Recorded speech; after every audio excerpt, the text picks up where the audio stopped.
Thank you for joining us. I'm Chief Meteorologist Paul Williams, and welcome to this week's Weather 101. Well, this week we want to actually talk about overrunning. Now, when you take a look at this on full view, we're talking about how frontal boundaries are pushed through, particularly in season, and what it causes when we have a bit of overrunning to occur.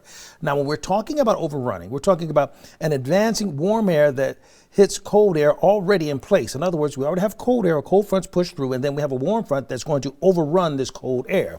Now, the warm air is forced upwards and overruns the denser, colder air. And that cold air acts like an immovable wedge that simply provides like a ramp to just lift that warm air to the higher up in the upper atmosphere.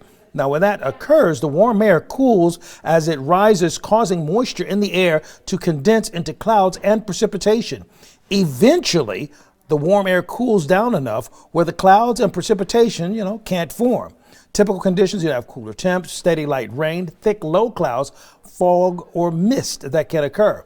Now, also, occasionally during the winter, you can also, as a result of this, get freezing rain, sleet, and you can also get just a touch of isolated snow showers associated with it. So when we're talking about overrunning, or when we have a cold front that's already in place and you see the front turns into something that looks like a purple front, well, that's part of the overrunning or overlapping that sometimes occurs. I'm Chief Meteorologist Paul Williams with this week Weather 101.